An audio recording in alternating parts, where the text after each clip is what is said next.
Hello and welcome back to MMA Bar. Today, we're going to discuss the story and rise of George Saint Pierre and how he went from a little bullied kid to the legend that he is today. There's no way you can make a list of the greatest fighters in UFC history without including George Saint Pierre, popularly known as GSP. The multi-division champion has overcome many difficulties not only in the octagon but psychologically surrounding his mental health and anxieties he has faced. Many who know the achievements of George Saint Pierre might not be aware that the UFC legend was constantly bullied while growing up. As a young boy in Quebec, George Saint Pierre fell into martial arts as a way to escape and overcome bullying, in a backstory that has been well publicized and celebrated as the origin of his UFC rise. As a friend of the welterweight great recalls on his website, GSP was mocked for his quirky appearance and suffered greatly at the hands of older classmates. He wrote, "They could see him coming, he said, because I was so ugly, I was easy pickings." Before he could reach for the school's front door, a group of 12-year-olds, this held back 3 school years because of serious behavioral problems, they would pounce on and strip him. He recalled his bullies stripped him of his pants, of his lunch money, and his dignity before a laughing chorus of boys and girls, everybody pointing fingers except for the shadows of his few true friends, other nerds, other rejects in hiding. At this time, George Saint Pierre was 9 years old.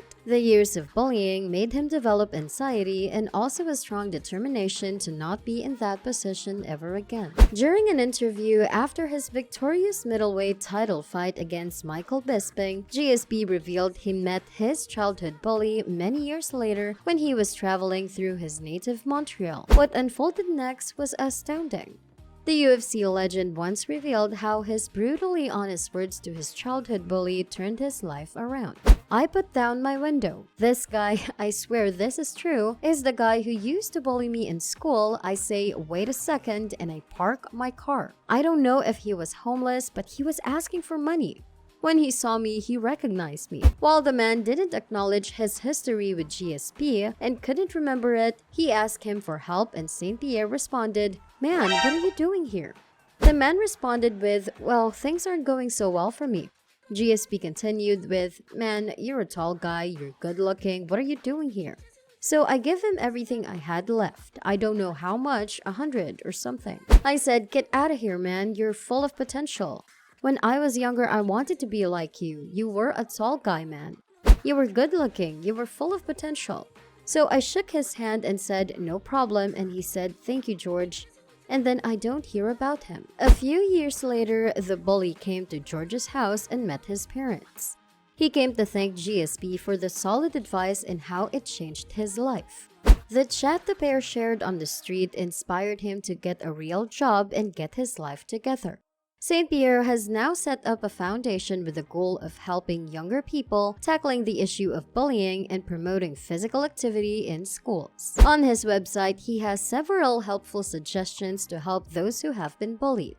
Great work, champ. It was a long and complicated road, but GSP became a UFC star and a UFC champion. Who would have thought that this kid from St. Isidore, Quebec, Canada would one day be the best MMA welterweight fighter in the world? Born on May 19, 1981, GSP started Kyokushin Karate to defend himself from school bullies. Unfortunately, his karate teacher died and George began training in wrestling in BJJ and boxing under Firas Zahabi at TriStar Gym in Montreal. GSP made his professional MMA debut in UCC, the Montreal version of the UFC. Fighters like David Lasso, Jonathan Goulet, and Patrick Cote all made their professional debut in that same company. GSP went on to submit UFC veteran Pete Spratt in his first fight via first-round rear naked choke. GSP proved he belonged there, winning all of his professional fights in Montreal and eventually becoming the company's welterweight champion. Having opened a lot of eyes with his skills, George was approached by the UFC and given his first fight at UFC UFC 46 against Karo Parisyan. St. Pierre dominated the judo expert and won a decision before winning his second fight at UFC 48. GSP finally got his chance at UFC Gold when BJ Penn was stripped of the welterweight title he had won against Matt Hughes the same night GSP made his UFC debut. St. Pierre faced Hughes for the vacant welterweight title at UFC 50. GSP had a good showing against Hughes but ended up getting arm-barred in the first round, and GSP was forced to tap with only 10 seconds left in the round. The loss was the first of St. Pierre's career, and he has since admitted that he was in awe of Hughes going into the title bout. St. Pierre's dream of becoming a champion was crushed, but the long road to the title was about to begin. After his loss to Matt Hughes, St. Pierre rebounded with a win over Dave Strasser at TKO 19 by a first-round Kimura submission. He then returned to the UFC to face Jason Miller at UFC 52, defeating Miller by unanimous decision. St. Pierre was then matched up against top contender Frank Trigg at UFC 54. St. Pierre controlled the fight and eventually sneaked in a rear naked choke with less than a minute remaining in the first round.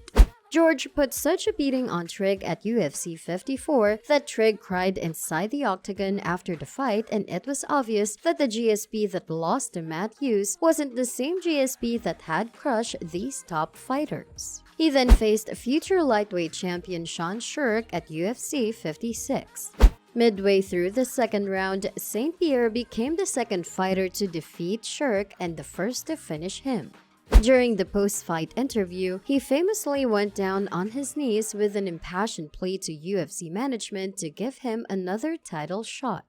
At UFC 58, St. Pierre defeated former UFC welterweight champion BJ Penn to become the #1 contender for the UFC welterweight title.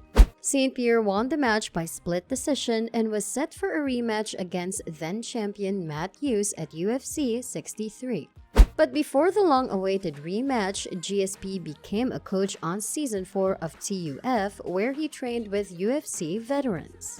He also had the opportunity of training with fellow Canadian and very good friend Patrick Cote. Every fighter in the house liked George because he was such a nice guy and was willing to help at any time. GSP finally got his rematch against Matt Hughes for the UFC welterweight title at UFC 65, and St. Pierre showed everybody that he was at another level completely than his previous fight against Hughes. The fight was almost stopped near the end of the first round when St. Pierre sent Hughes to the mat with a Superman punch and left hook, but Hughes managed to survive the first round. He became the champion after a TKO victory in the second round after a left kick to Hughes' head followed by a barrage of unanswered punches and elbows. GSP had realized his dream of becoming a UFC champion, but that dream was short-lived when the whole world turned upside down 5 months later.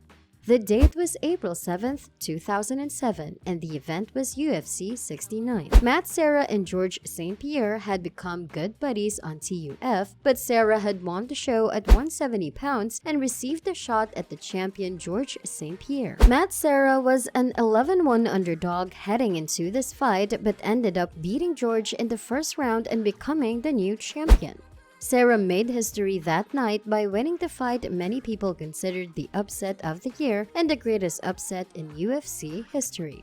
GSP has said that he lost the match partially due to a lack of focus because of problems in his personal life, including the death of a close cousin and his father's serious illness. He later parted ways with his manager and most of his entourage. St. Pierre has since gone on to say that he should not have made any excuses and that Serra was simply the better fighter that night. No surprise, just GSP showing class once again. Taking this loss very seriously, this would be the last loss of GSP's illustrious career. 2 fights later defeated Matt Hughes for the second time at UFC 79 when Matt Serra was unable to defend the welterweight title against Hughes. St. Pierre took Serra's place and became the interim welterweight champion. At UFC 83 on April 19, 2008, St. Pierre fought Matt Serra in a rematch rematch to determine the undisputed UFC welterweight champion. It was the UFC's first event in Canada and was held in GSP's hometown in Bell Centre in Montreal, Quebec. GSP dominated Fitch to a lot of people's surprise and retained the welterweight title. The legend of GSP went on to defend his title 9 more times to be undoubtedly the greatest welterweight in history. Saint Pierre officially announced on December 13, 2013 that he voluntarily vacated the title and needed to take some time off from MMA. He left the door open for a possible return to MMA in the future. Although already in the conversation for the greatest MMA fighter of all times, GSP went on to further his legacy by seeking a belt in a higher division. Dana White confirmed that Saint Pierre would make his return against UFC middleweight champion Michael Bisping sometime in 2017. Saint Pierre defeated Bisping via technical submission in the 3rd round to become the middleweight champion and the 4th person in UFC history to become a champion in multiple divisions. Saint Pierre announced his official retirement on February 21, 2019 at a press conference at the Bell Centre in Montreal. It takes a lot of discipline though to retire on top. It was a long process in my mind, but it's time to do it. On May 9, 2020, UFC announced Saint Pierre will be inducted into the modern era wing of the UFC Hall of Fame. Bolstering an MMA record of 26-2, GSP has 9 title defenses, which are the most in welterweight history. His 20 UFC wins are tied for 2nd overall, and he holds company records for most takedowns, 90, and most wins in title bouts, 13. In many ways, he's the first true mixed martial artist on the elite level in UFC history, considering he didn't master a single discipline before evolving into a complete fighter. GSP best defined his legacy by how he carried himself and the decisions he made. In an era where trash talk became the currency to become a PPV star, Saint Pierre largely stayed away and was even respectful to almost a comical level the rare times he tried. Guys, can we get 1 million likes? Don't forget to like, subscribe, and hit that bell.